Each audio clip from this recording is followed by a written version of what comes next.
All right, welcome to the Real Estate Roundtable. For those of you in the back of the room, if you want to find it, yes, Shane, Colin, I'm talking to you guys. Alrighty. Okay, my name's Eric Blue. I'm the host. I just want to welcome everybody. I know it's really hot out there, so I appreciate.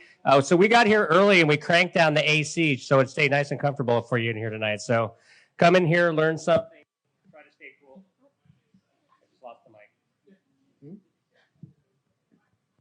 So Colton's, oh, there we go. Colton's not here tonight. So I just want to give a shout out to Ethan and Ray for handling the tech for us tonight. All right, so we've got a great lineup for you tonight. We got out-of-the-box lending. So we got Matt, the mortgage guy, whom you all know, big sponsor of the roundtable. And then we've got Krista and Rob from Caliber Home Loans to hear. So it's going to be awesome. So they'll be right up after the break. So we record all our meetups. They're available on our YouTube channel. And they've actually got the Wi-Fi working really well in here. So we're also Facebook Living, and we've done it the last 2 or 3 meetups. So we got all that working for you. So you can go back and review. In fact, we had Neil Bawa here last week for multifamily, and the video came out awesome for that. We got so much information. He was going through so much information that I'm so glad we got that on video. Okay, so as I mentioned, there'll be a 15-minute break. That'll be coming up. And then all the slides, not only our slides, but the presenter slides will be provided for you. So when you checked in, we got your email address. So we'll just, tomorrow or the next day, you'll get a copy of all of the slides. So feel free to take notes, but you don't have to because you'll be getting all this material. Okay, I saw DJ. Yeah, DJ. This has kind of become a tradition when he shows up. So, but he's going to earn a Starbucks card for reading. Oh, they're back. They're back. Okay. All right, what's up, everybody? I'm DJ Dawson. I'm a real estate investor and agent with Sierra Bay Real Estate and Development.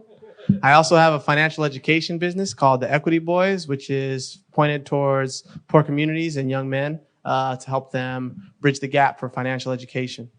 So I digress.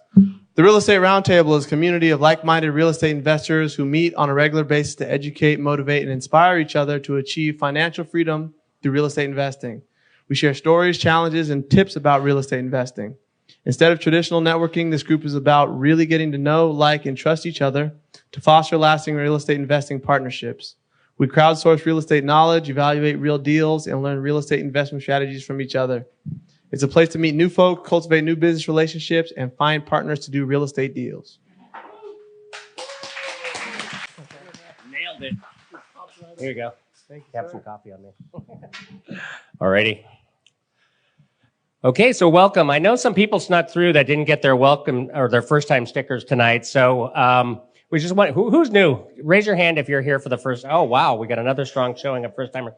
Well, welcome. So if you want, you can still get a first timer sticker. But the reason we do that is so our regulars know who the new people are, so we can make sure we get an opportunity to chat with you. We want to make sure you feel welcome, and we invite you to become part of our group as a regular. And also, we used to do an introduction round where everybody in the room got to speak, but as the group has gotten so large, that doesn't work. So why don't we just take a few moments and maybe turn to your neighbor or somebody new that you don't know and just say hello here for a few minutes. So moving on with the program. So disclaimer here, everything that's presented here tonight is for educational purposes only. If anybody offers a deal or you meet anybody, make sure you do your own due diligence and vet everything you learn here.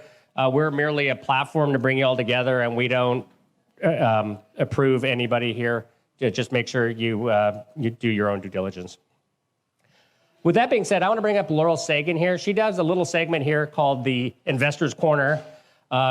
She's one of the most gracious real estate investors I know in our community. So I love that we have this opportunity where we can share a little bit about what she's doing in her business and some insights in real estate investing. Great. Hey, give it up for Eric, right? He puts this all together for us for free, so thank you. By the way, if you want to support Eric, one of the things you can do is subscribe to the Real Estate Roundtable's YouTube channel, okay? And then if you want to support me, you can subscribe to the Laurel Buys Houses YouTube channel and like us on Facebook, okay? Everybody on Facebook. Okay, so Investor's Corner. We've been talking about what is your competitive advantage, right? what can you do that nobody else does, right? Open Door's kicking my butt, right? They got more money than me. I have more money than you, but they have more money than me. So what is my competitive advantage, right? And tonight we're going to be talking about financing and real estate, hard money loans and stuff like that. And in real estate, finance and how you finance your deals is no small thing, okay? It is critical. You can lose everything by not financing something correctly, okay? And I got to tell you, there's many deals that I have done where the guys financing the deal made a lot more money than me, okay? And, I also know some real estate investors who cannot get deals done anymore because they did not manage the financing well, and they did not take care of their obligations well. So let's talk about financing a little bit in terms of your competitive advantage. So how many of you who are here who are real estate investors actually have a W-2 job with great credit? Right? A rare real estate investor, okay? Now, I am unemployable, but I own some corporations, so I actually can pretend like I'm an employee, right? But I still cannot get a bank loan, okay? I cannot go and get a regular mortgage. My friend, what's your name?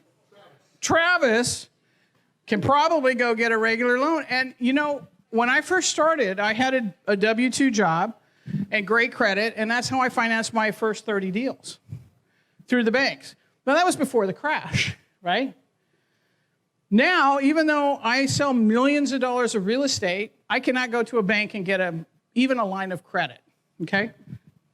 Recently, they started giving me big credit cards, but those are different.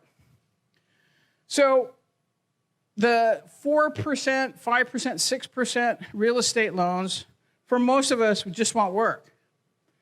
So how do we get these hard money loans? These private money loans, right? When I first started getting hard money loans, we would pay 5 points and 15% interest. Now, you figure that out on how much of that actually turns out. That's 20% of the deal. If you don't figure your numbers correctly on that, and we still had to put down like 30%. I mean, when I first started, these guys were sharks, and there weren't very many of them, and they knew it, right? And they had money, and they were arrogant, and we had to kiss their butt, take them to lunch, all that stuff, right? Now, I actually borrow money at 8% with no points. 100% of the deal. Why? Why do people loan me money like that? Because they know me. They know, like, and trust me. I have done a lot of deals, right? I have flipped a lot of houses. I now negotiate with the hard money guys, the private money guys, right? But the thing is, you don't realize is you can too. Because there's a lot of them. They are looking for your business. What is your competitive advantage? But they're not going to do it just because you ask them to. You still can't go to somebody with money and say, give me a loan. I have a deal, give me a loan. You have to sweet talk them into it. Sell them on yourself. Show them why you're a good bet, why the deal is a good bet. You got to jump through their hoops. You got to do what they need, because that's one way to get a competitive edge on your investor friends who are too scared or don't know or are unsure of how to get financing. I don't want to tell you how to do it. That's never my thing. I want to open up your eyes to that you have a competitive advantage you may not realize.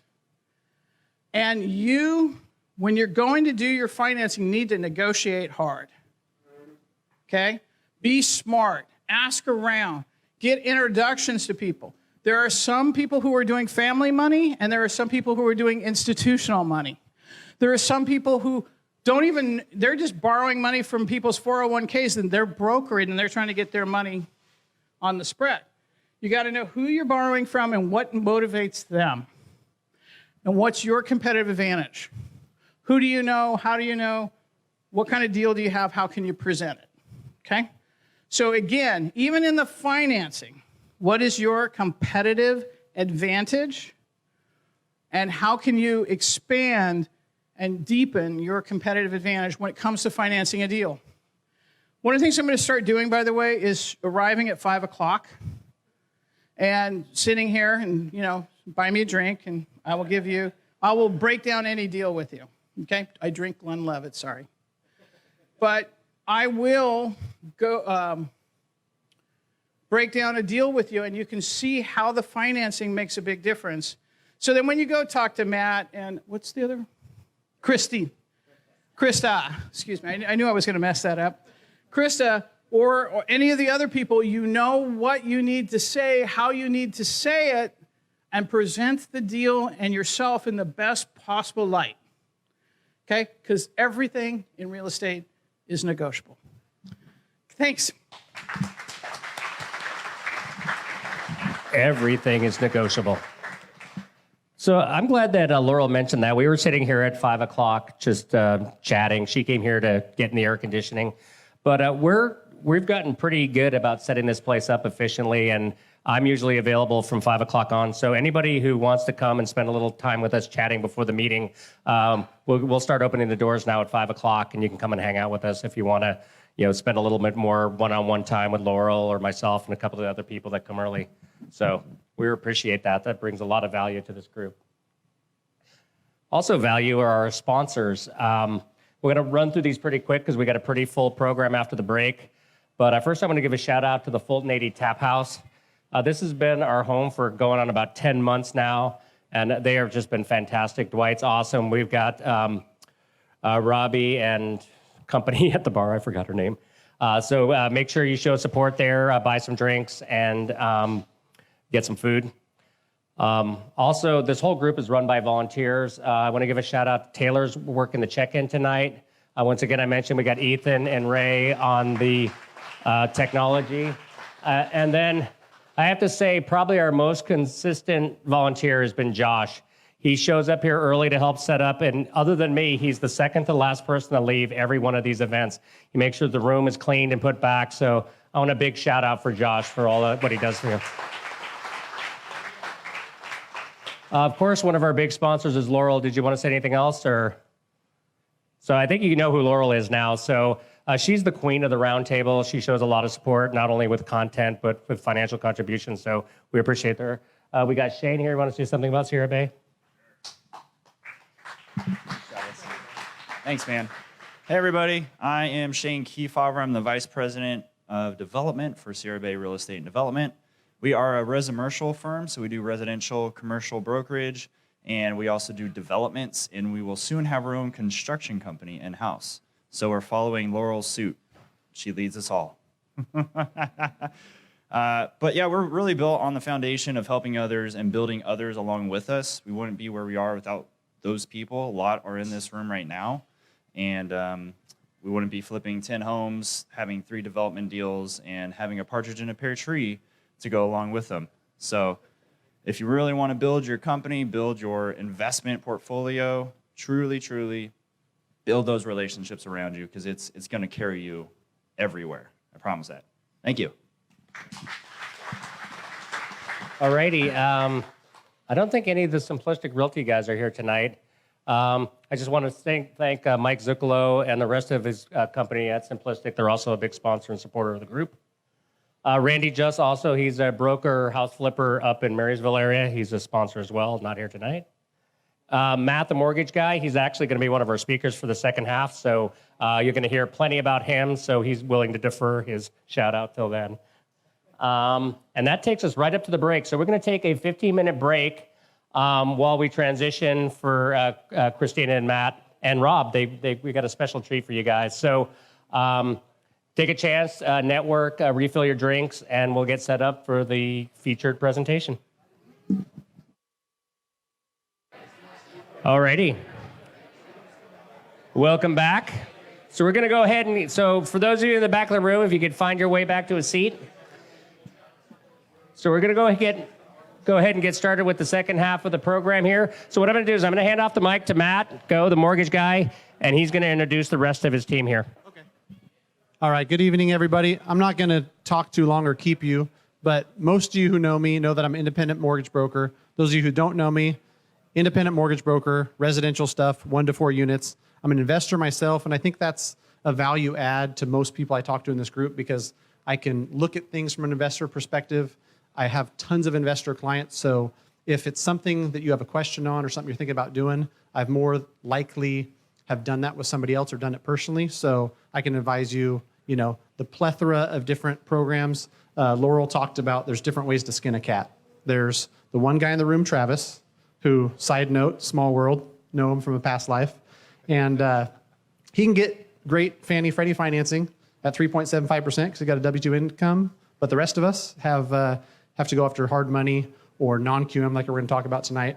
And so going to a qualified mortgage broker like myself who knows the different products of the different lenders is something that, for you guys should be a resource, and happy to vet some of that stuff you want to talk about. There's 5 or 6 calls a week I get from folks of the Real Estate Roundtable, and if I can't help you, I'm happy to refer you to somebody who can. So tonight I brought Krista Doniker from Caliber Home Loans and Rob Anderson.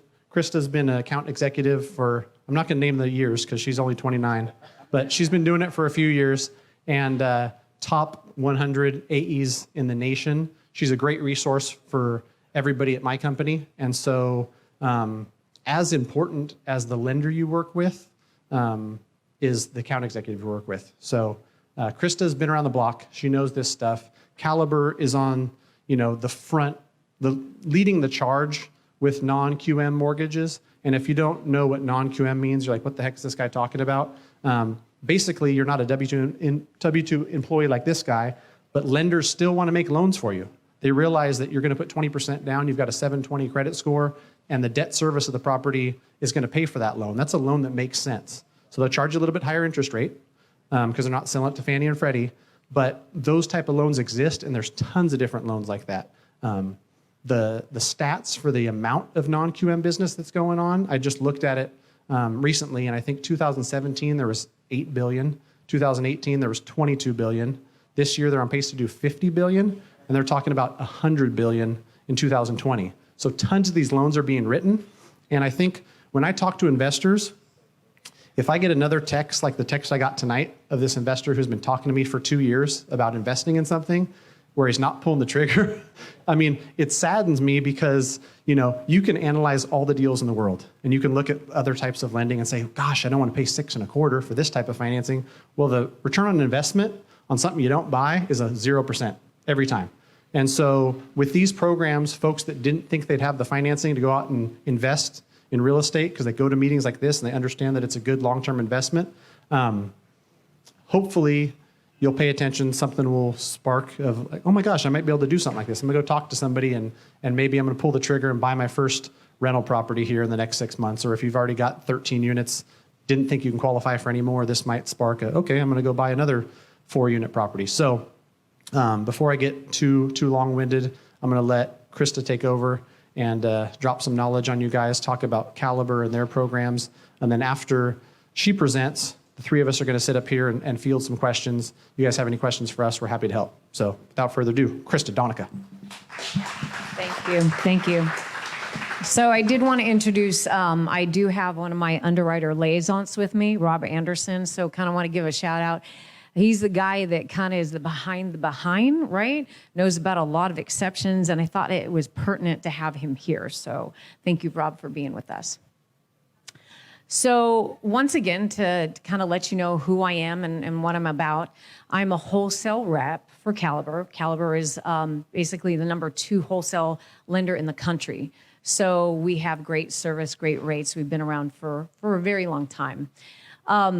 I go all the way back to, does anybody remember the money store? Okay. Look, he's like, yeah. All right. Had a good time there. Was managing there for a long time. I've been in many capacities in underwriting, outside of underwriting, managing a broker office, wholesaling, real estate agent. I've kind of done it all. So what I love about my job is the knowledge and the experience that I have. And I love working with people with people like Matt, who wants to inform the community, wants to help people, get them into, homes, and also, get them in investments. And, I just really enjoy that. So I'm glad to be behind him. So that's a little bit about me. Let's talk about the programs. So he keeps talking about non-QM. I call it portfolio. So what he was saying is these are not loans that are being insured by Fannie, Freddie, or HUD, right? So these are basically loans that investors have come up with, and they pulled their money and they say, okay, Caliber says, okay, this is a loan that makes sense. So what we call it is a story loan, right? Story loans get exceptions. Conventional loans usually don't. So that's why I like this type of these type of lending products, is because you can be very creative in a good way. We're not talking, criminal creative. We don't do that anymore. And a funny story is when portfolio lending came out, I was kind of the front runner to that, and talking to groups and talking to real estate agents, and I did have somebody raise their hand, is this illegal? And I thought, yes, it is. So it is a legal product. Illegal. All righty, so let's get into it. Let's see here. Eric? Okay, so that's me, and that's my house. Just kidding. All right. So why portfolio? Because portfolio is outside the box. So what I'm going to do is I'm going to just talk a little bit about portfolio in the investment and the primary residence, right? Because that's, something we're also involved with. A lot of people already have a house, this is, so I want to kind of give you a little bit more of an overview. So we don't have automated underwriting like, your conventional and your FHA loans. We could do people with that has a recent seasoning, so like a bankruptcy, foreclosure, or short sale. Lower credit scores is usually what portfolio does. And then the DTI, debt to income ratios, okay? So that's your income versus your debt. We can usually use higher. And then out of the box, county loan limits, right? So in lending, as far as primary, we have county loan limits we have to keep up with, and in portfolio, we don't. All right. So I don't want to necessarily go into the nitty-gritty of each of the programs. I just kind of want to do a little overview. And then when we have some questions and answers, that's when the nitty-gritty will get in, okay? But we have programs all the way up to 95%. And we can use residual income, restricted stock units. So that's usually something is not available normally. Does anybody know what restricted stock units are? Okay, great. So tell me what you think that is.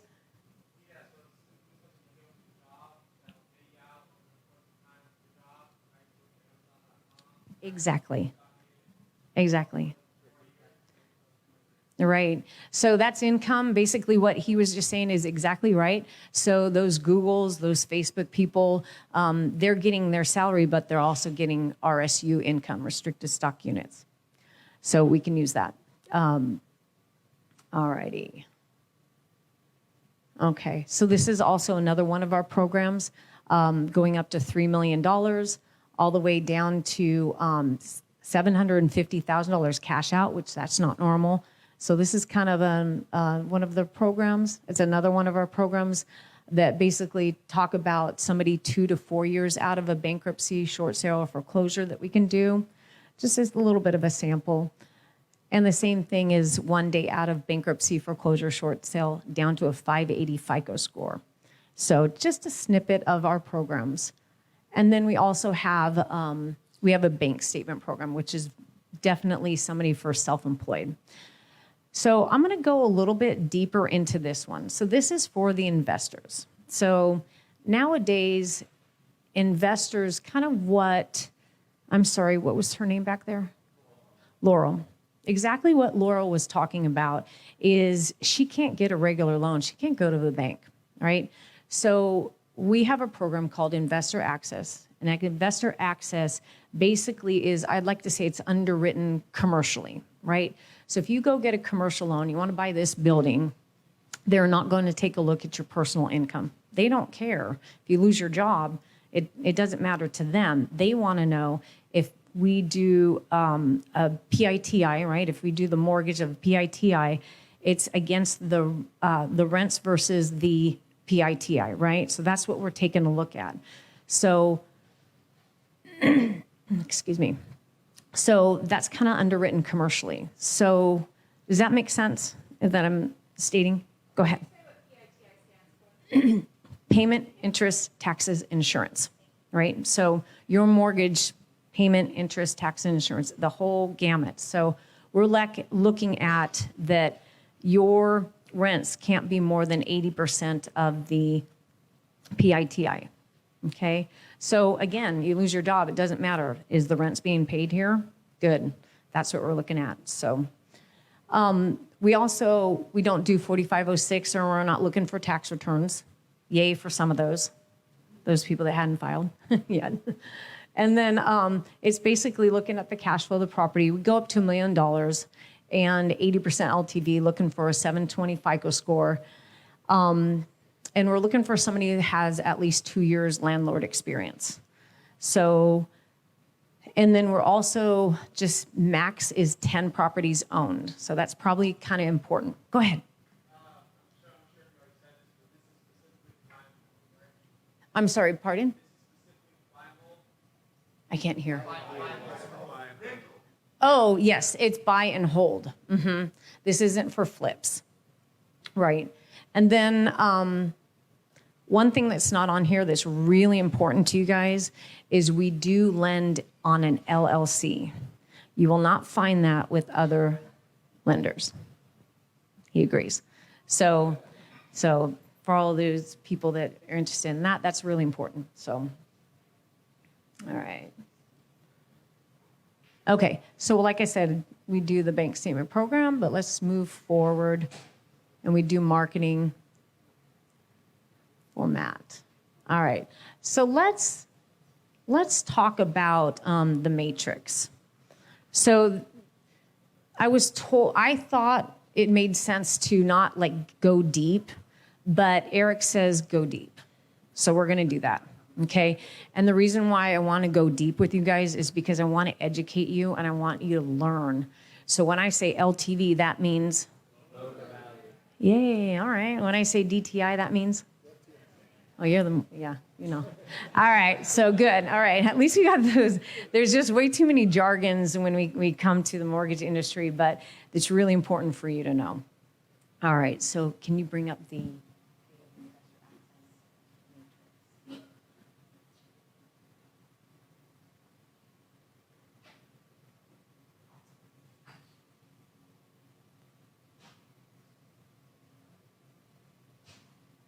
Okay, perfect. So this is a matrix that I would normally just send to Matt.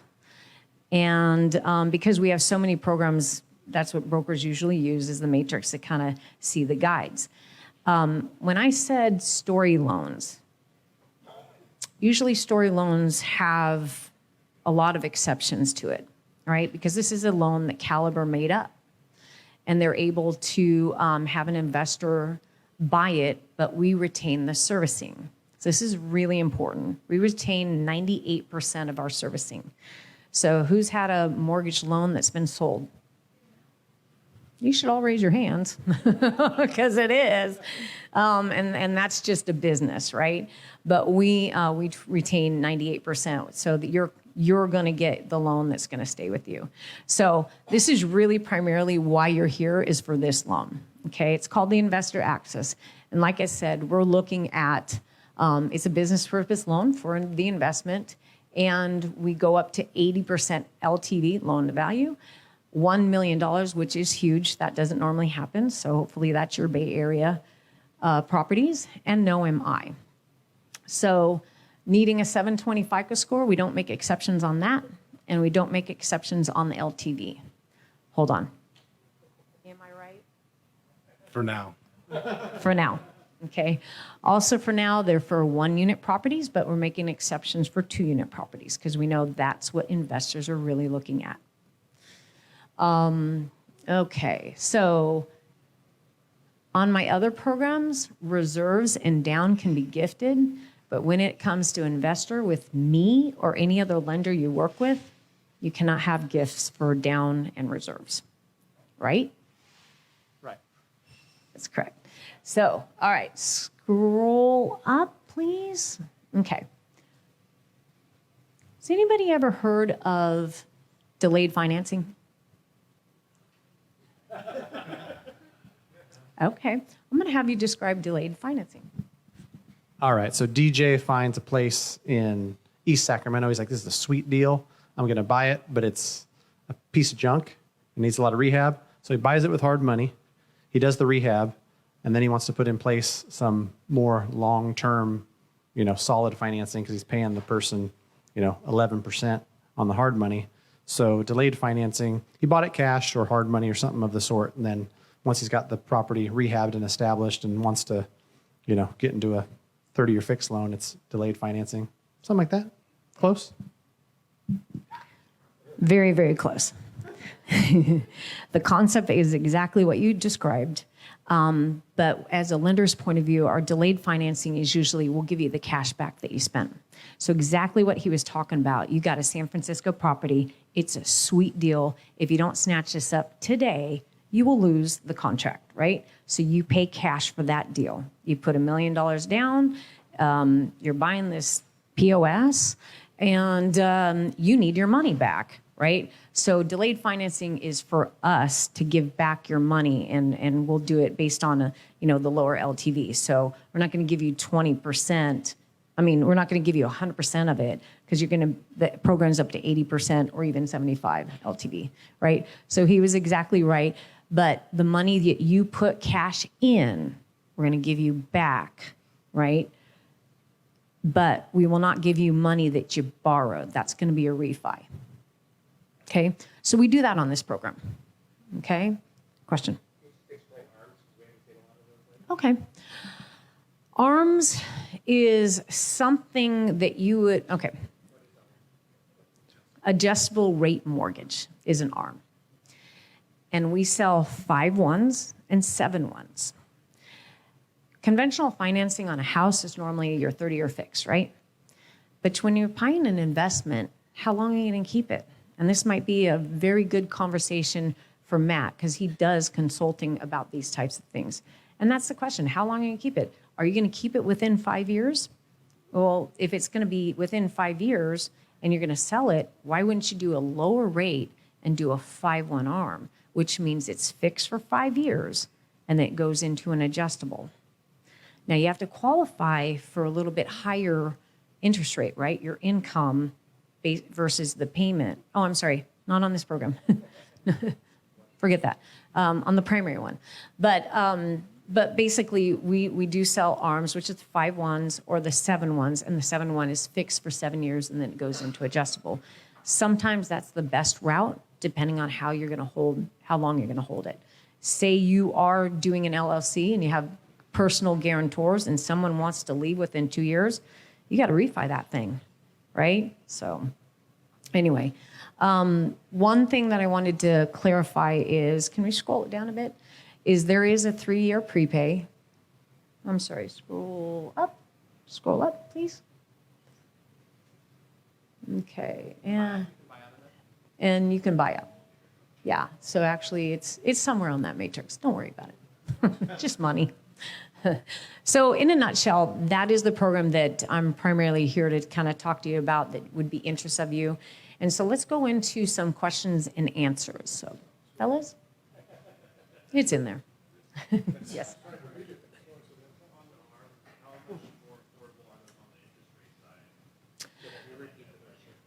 Okay, so the question is, on the ARMs, how much more affordable are they? I'd say right now, the rates are going for about 6%, and I'd say about 6.5 for a fixed. Yeah, they're a half to 0.75 Yeah. better on Yeah, so they're a half to 0.75. 90% of people that are doing these types of loans have some sort of exit strategy, whether it's sell, refinance into conventional lending. So more often than not, a 5/1 ARM is like much more than they need for the fixed rate term. So when I show it to somebody side by side, it's like, hey, do you want the 30-year fixed at 6.5, or do you want the 5/1 ARM at 6, and it's $140 less in payment? And it makes all the sense in the world because, like, yeah, our exit strategy is at 3 years. Even if it takes 4, even if it takes 6, honestly, you'll have the 5 years fixed, and then it bumps up 1% for 1 year. You're better off taking the ARM, but that's like case by case scenario type thing. Questions, DJ?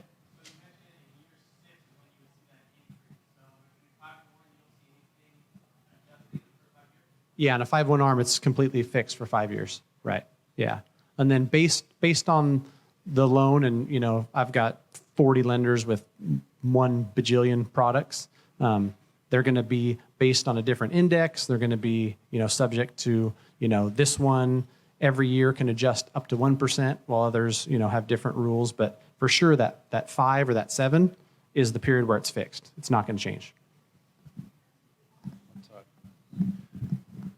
Oh, good question.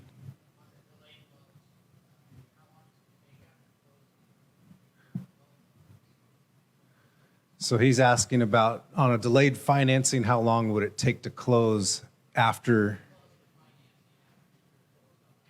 you closed on the house? So yeah, so it depends on your lender. Some lenders won't allow you to do delayed financing right after.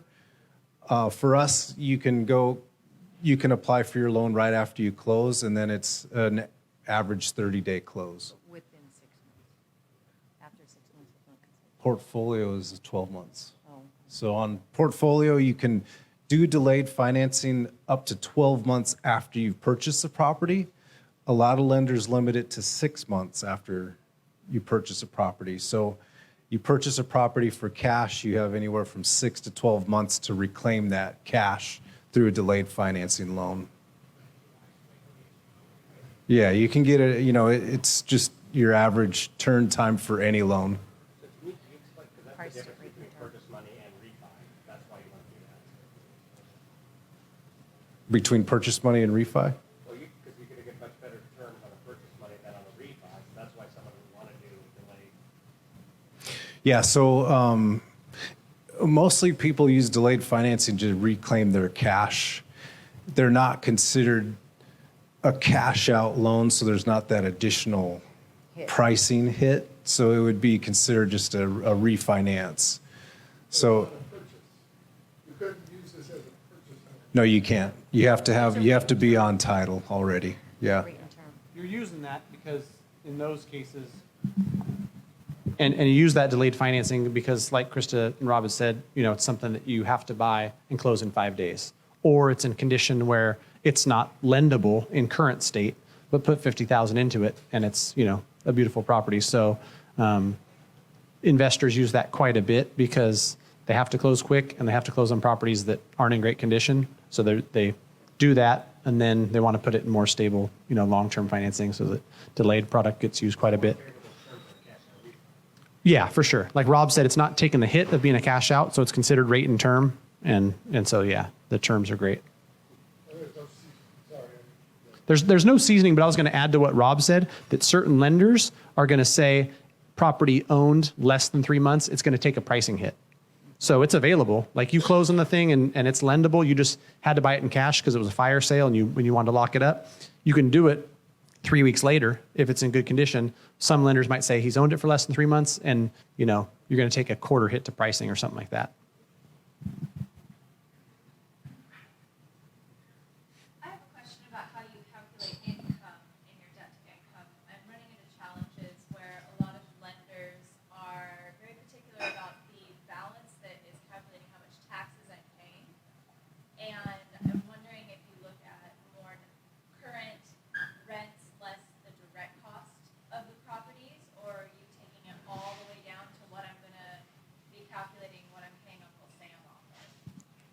So I can answer that because I look at that stuff a lot. And, as far as conventional financing goes, Fannie, Freddie, I'm a broker and I've got access to all the lenders. They all have to adhere to those same guidelines.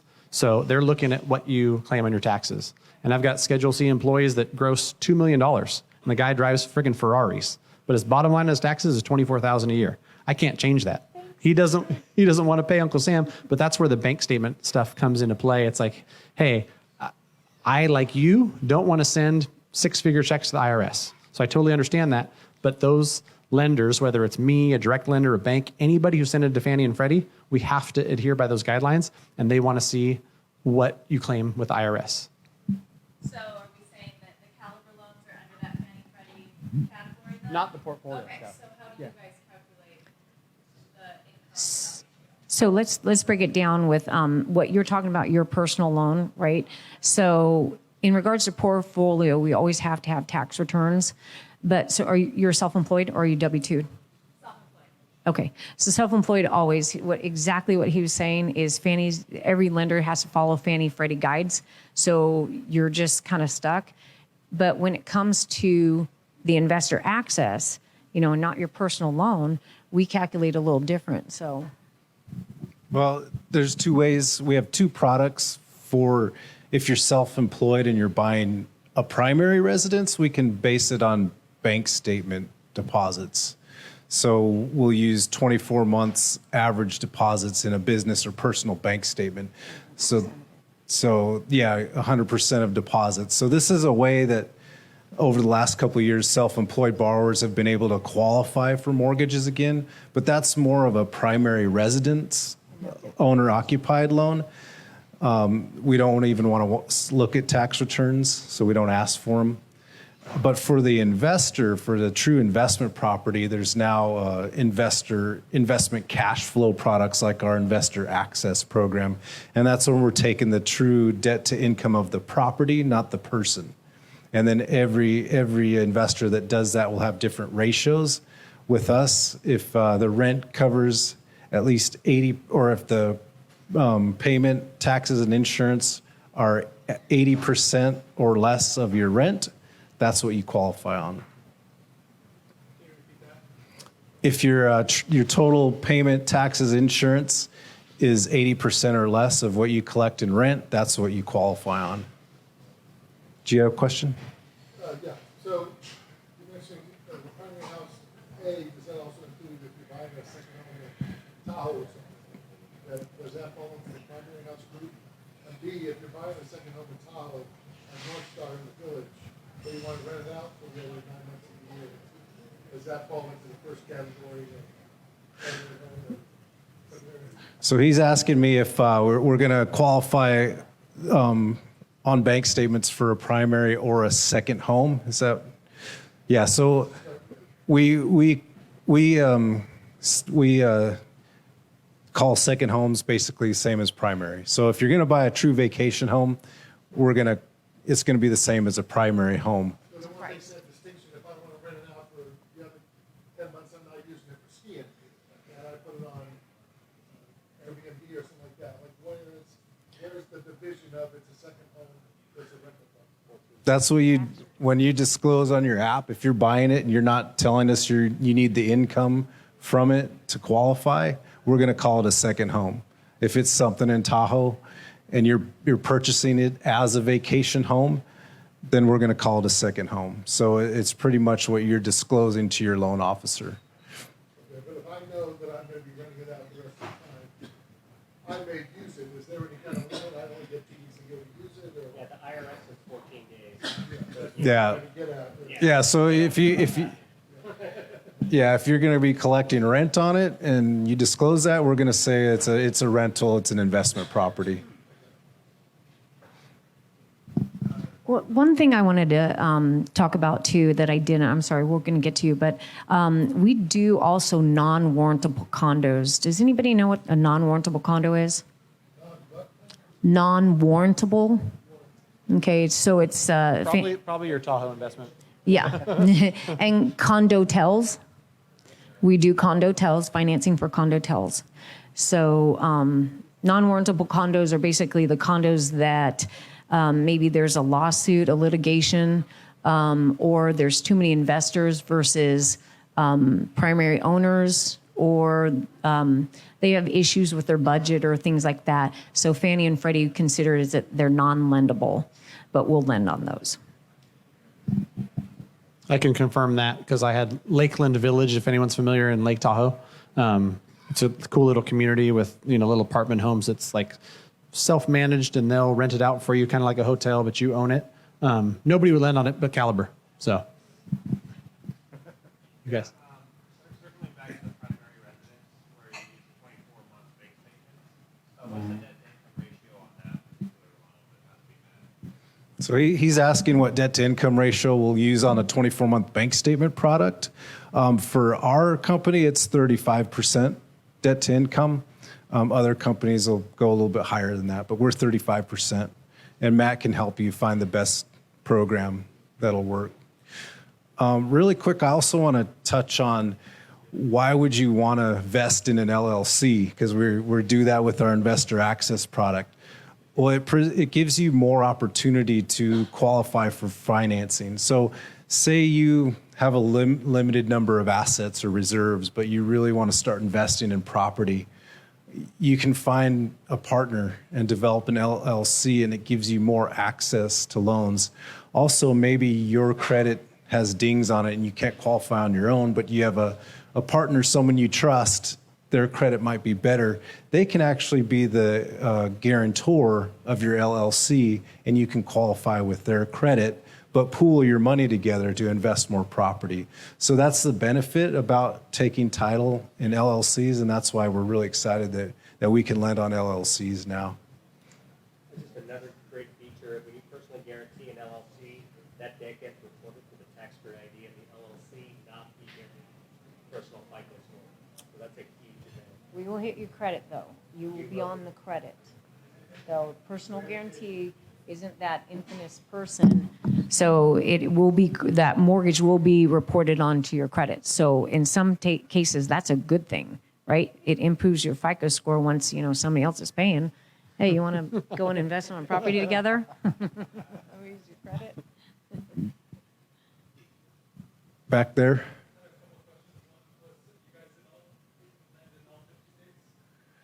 Yeah, we lend in all 50 states.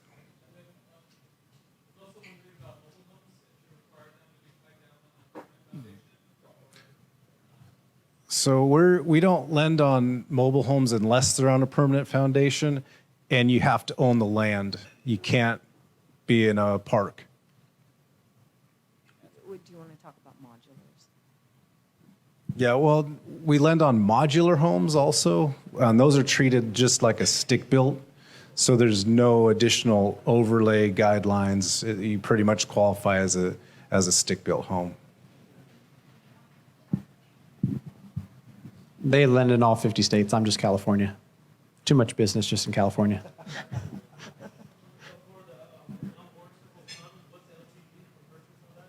He's asking on the non-warrantable condos, what's the LTV? And I believe it's 80? 85? You guys will go up to 85? Yeah. On primary, 75 on investment. Okay. 85 primary, 75 investment. If you asked me, I'd say, let me get back to you, and I'd call them. Then I'd call you back.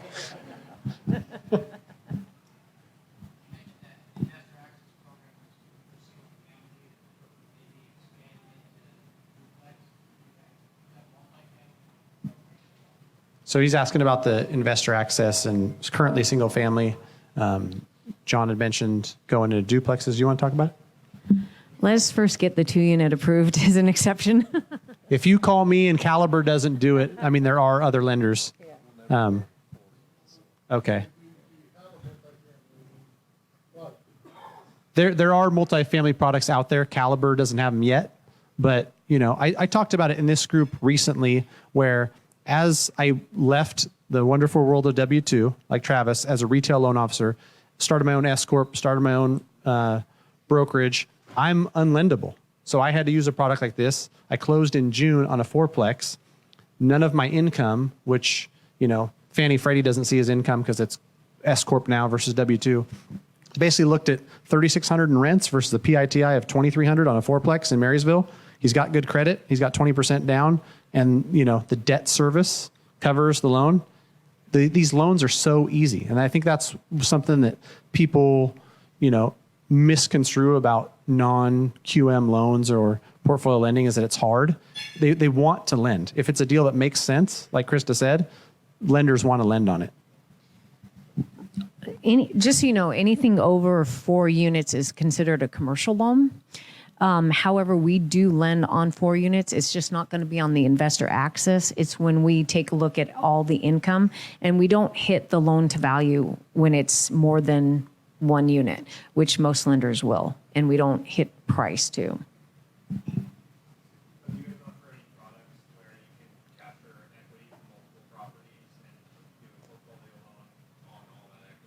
No, so they're like considered blanket mortgages, and we don't do blanket mortgages. And they're also, kind of bridge loans, and bridge loans are considered temporary, and they're usually done by private money people. We don't do that. We're hoping that you at least stick with us for 6 months. Who was the Blackstone guy that was here? Tommy Christie. Tommy Christie's got a good guy, because I've got investors that, they've got well above their 10 Fannie Freddie, and those products, I've looked at it in general. It's it's a little bit higher interest rate, 5.25. So you've got a bunch of stuff sitting at 4%. It's hard to put it all together into a 5.25, but it's out there. I would say personally, be careful with trying to blanket everything. And the reason why I say that is if you were to foreclose, they're all going down. Okay? They're going to take them all from you. You're not a fan of gambling? Heard it. You want to buy an investment property together? Go hard, go fast. All gas, no brakes. I'm just kidding. All right, Turbo.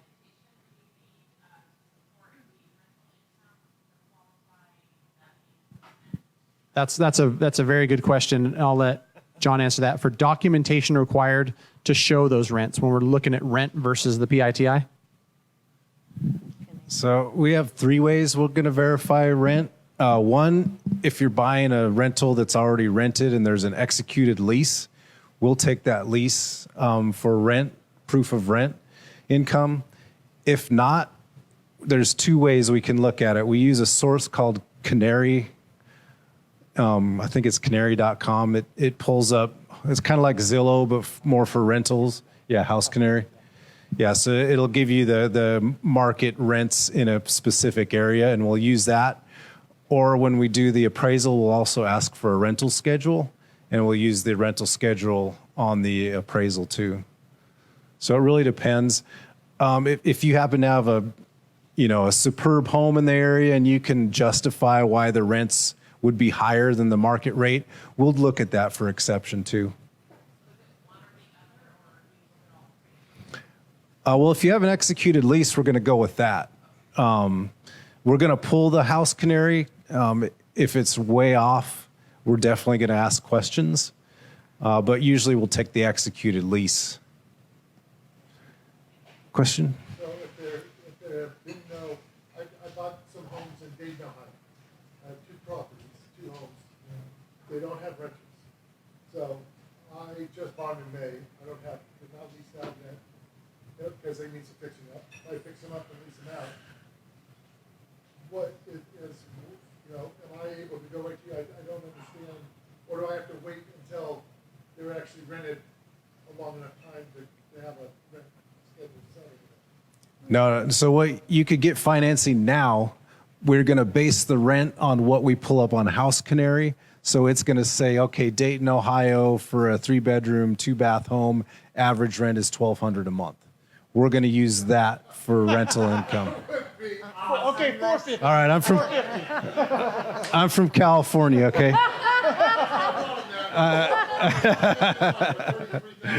Yeah. Unless they have $725. Yeah, or if you have a lease already in place, we'll use the lease.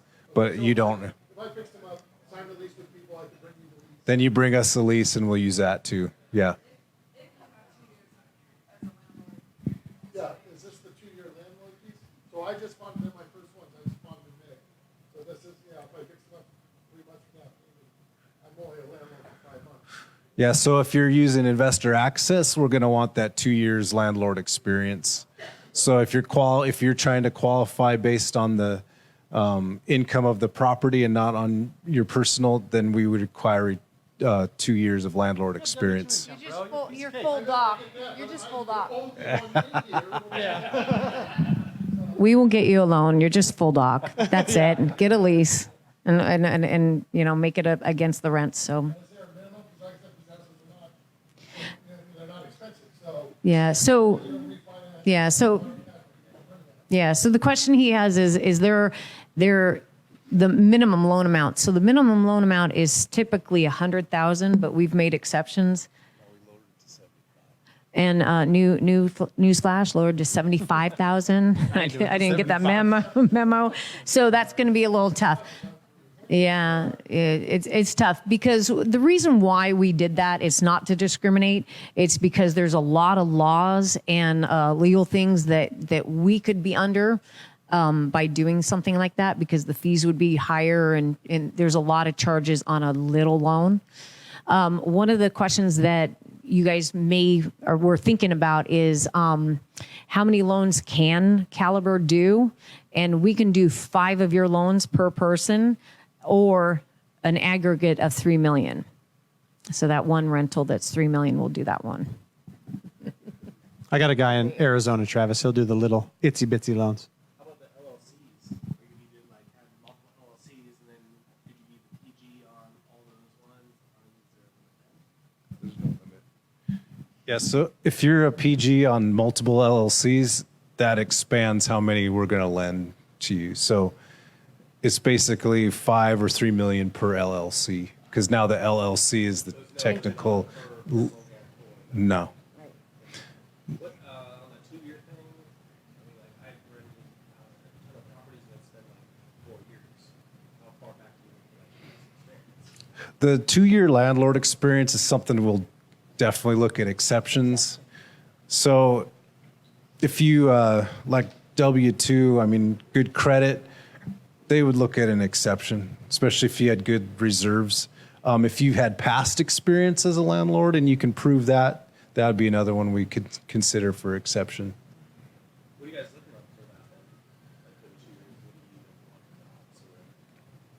for that? Usually we'll pull, if you're doing the investor access, we just want to see some leases or past tax rules of properties that you've owned. Yeah.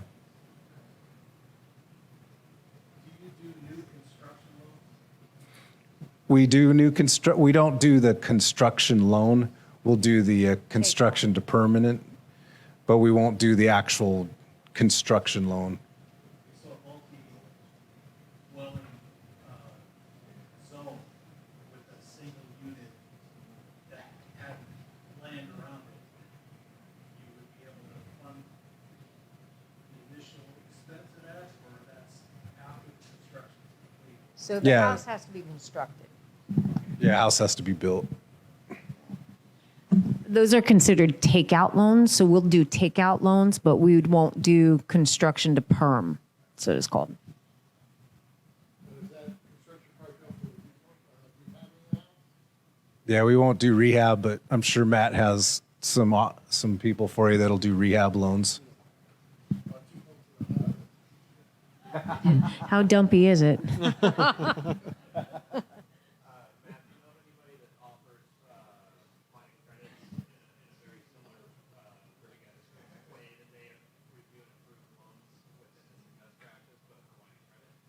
So you're looking for a line of credit to go out and purchase? Oh, okay. Oh, so you want something that's like based on the debt service, but doing a line of credit? Based on the equity? Yeah. I don't think so. God, Plaza had something where it was like a. Yeah, Eric might loan to you. That's a personal loan from Eric. Yeah, I mean that's it's honestly like a private money type of thing, I would guess, because I haven't heard of a product that's like that any bank or lender's offering.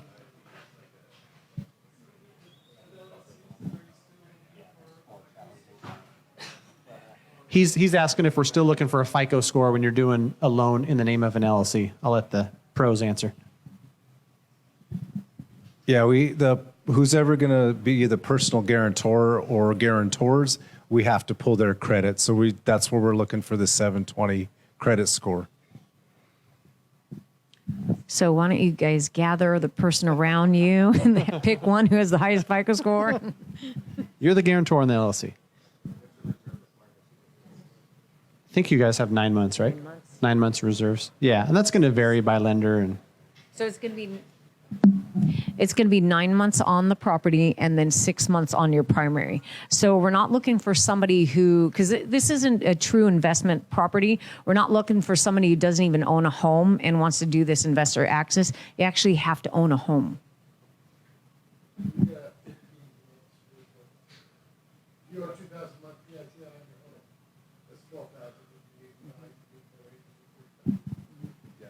yeah, I mean, a lot of these programs, different investors have different overlays and different rules, but they want to see, you own a house, you're buying an investment property, you have some sort of experience. I mean, it's all lending across the board is risk-based.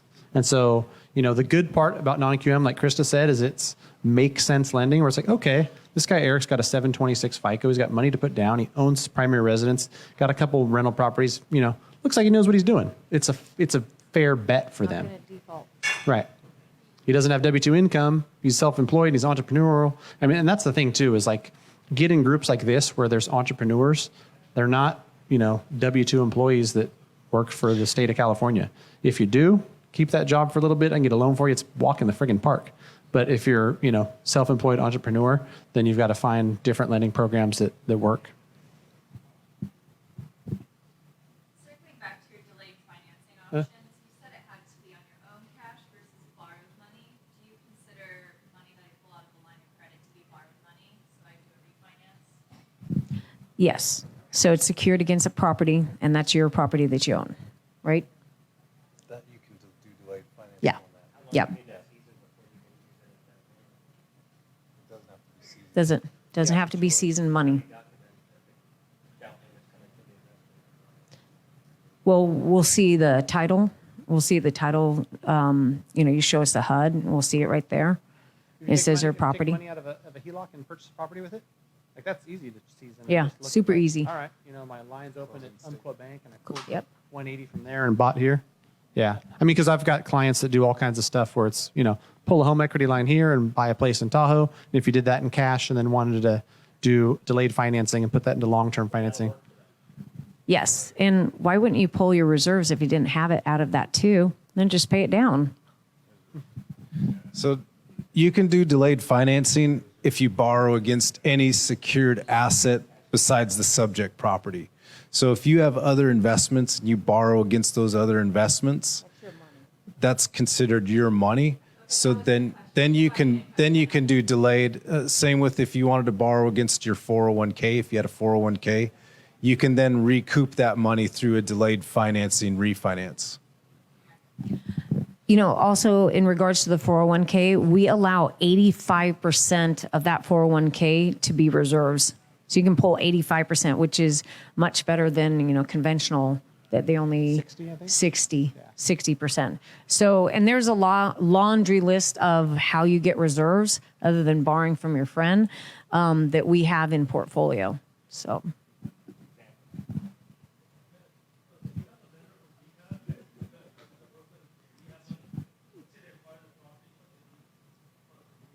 So you're talking about a rehab loan that's separate from the purchase? I don't think we have any like standalone seconds or anything like that that's for rehab. I mean, Fannie and Freddie has a product, FHA has a product where it's like purchase it and then, roll in $25,000 worth of rehab.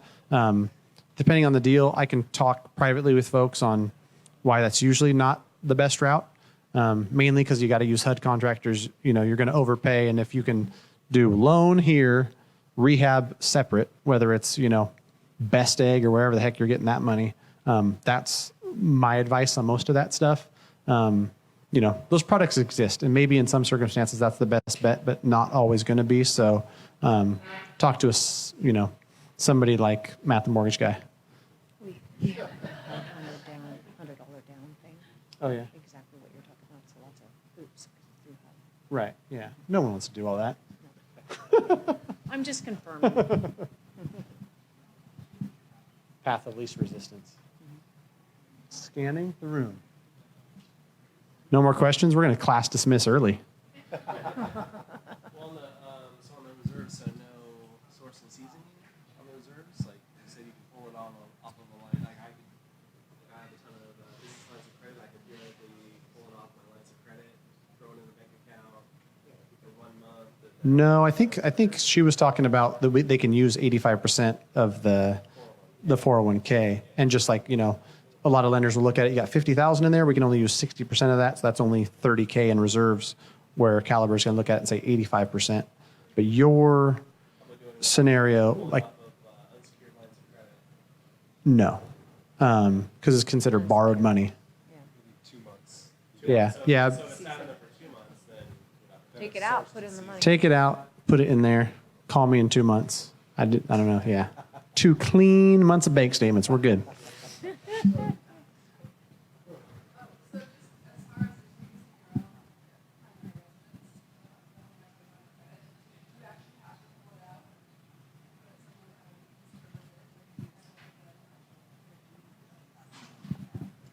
So she's asking if you'd actually have to pull the money out of the home equity line of credit to show it as reserves, or just having access to the 50,000 is the reserves.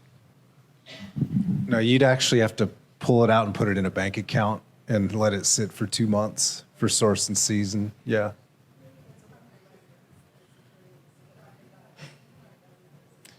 If you want to use it for reserves, it has to be seasoned. If you wanted to use it to purchase a property, and then, yeah, so. So along those lines, the 401k, I haven't really even thought about that, but if you have money in your 401k and you want to use it as the reserves, do you have to get the loan from the 401k to put it in your, like, you have to No. pull it out, put it into your checking account? No, if you have a 401k and you want to use 401k for reserves, you just need to show us that you can access that money. Because some 401ks don't allow you to access that money until you retire. So you have to show us that you would be able to access that money. Would that be the same for a 403b? You'd have to ask your financial advisor. For like a state? 403b is a state, yeah. Yeah. So- We're going to ask for terms of withdrawal, and that might be unaccessible. It might be one of the Well, ones. I Yeah. can get a loan on it. I can take a loan out for a certain amount. Usually it's 50% on a 403b. So I can Yeah. take a loan out for purposes that I state, and I can get 50% of that. Would I actually have to do that, to put that in a checking account, to use that as the reserves? Or would just you knowing, oh, Travis has this much in, he's got 50% of that, we'll just count that towards the reserve, but I don't have to actually pull it out. Yeah, so when you show us how much you have access to, you don't have to pull it out. If you have access to 50,000, we'll say, okay, we'll take 85% of that 50,000. Those are your reserves, and you don't have to pull it out. So what we ask for is what's considered terms of withdrawal, exactly what he was saying, and that'll tell us if it's your money and you can take it out with, then yes. So if I have that for, again, 85% is you guys, but if from my work I only can access 50%, then it's 85%, that's 50%. Right. It's considered vested. We're looking at vested. If you aren't vested, then it's not really your money.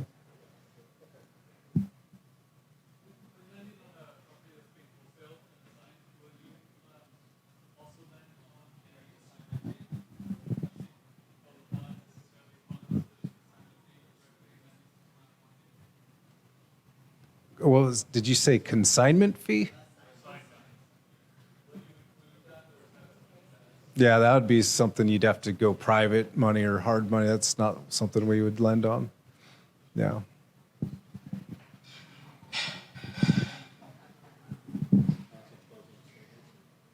All right, if we got no more questions, then Eric's asking for closing statements. Thanks for nominating me for this Grammy. Thanks for coming. I'm glad it was interactive. Hopefully it was useful to you folks. Know that, we we could sit up here and give scenario after scenario, but everybody has their individual scenario. So I'm happy to vet questions. My information's available. When everything gets sent out, I've got cards on the back table. So if you want to come bring me a scenario, I'm happy to help. If I don't know the answer, I'll find the answer.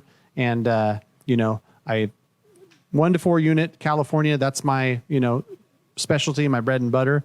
But, if you've got a commercial deal or you've got other stuff like that, I probably have in my network somebody I can connect you with that can help. Thanks. My closing statement is please turn off the AC. Again, I love Laurel because she's just an out of the box type person and she's not going to say no, she's going to go after it. So, this is an opportunity. Go after your dreams and let us help finance that for you. Yeah, so the nice thing about working with someone like Matt is he has access to so many other programs. We're only one of many sources. And my job is to make sure that what comes through the door doesn't get declined by an underwriter. So I'm kind of the gatekeeper, and I'm going to help Krista and Matt structure that scenario so it will get approved, and you could be pretty confident. So that's what I do. So I look forward to seeing some of your investment deals. All righty, let's hear it for these guys. All right, anybody have any wins since the last time we met? Anybody close some deals? Anybody got anything interesting they want to share with us? Well, I've got a win. So for those of you who were here last week for the Multifamily University, so I'm now working with Neil's group, and we closed the Coyote Creek deal. And I got my first participation on the GP side of that syndication. So I'm really thrilled at what we're doing over there. So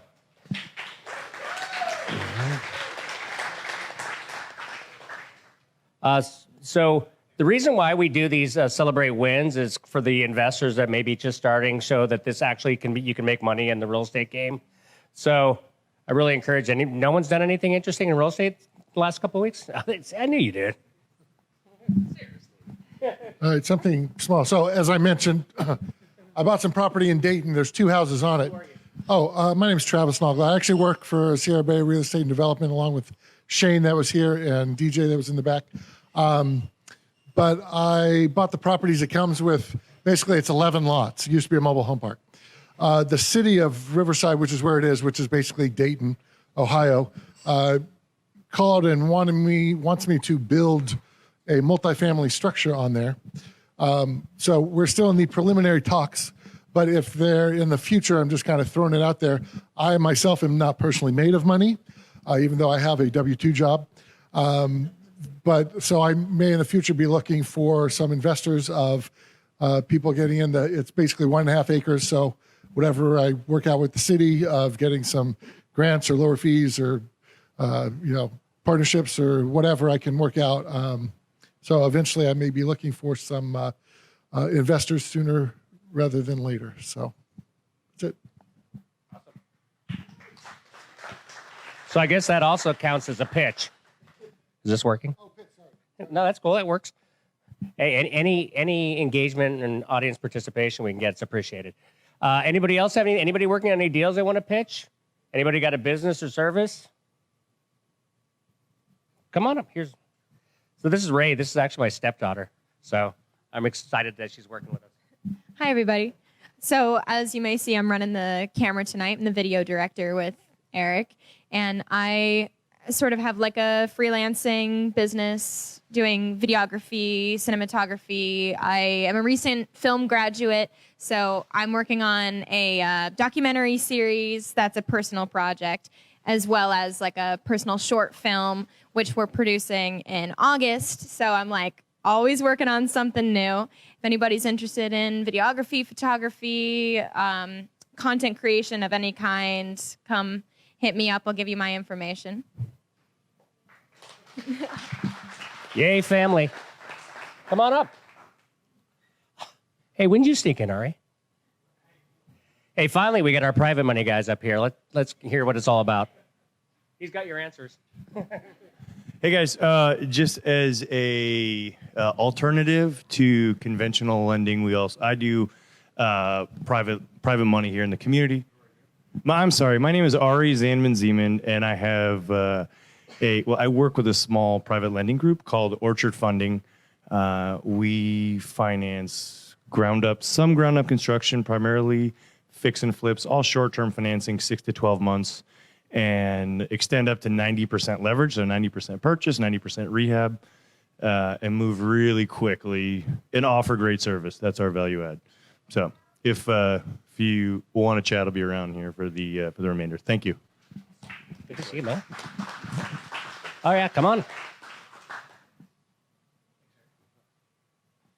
Hello, everyone. My name is Sean Wilson. My wife and I, we have been investing since 2005. I left my full-time W-2 job in 2013.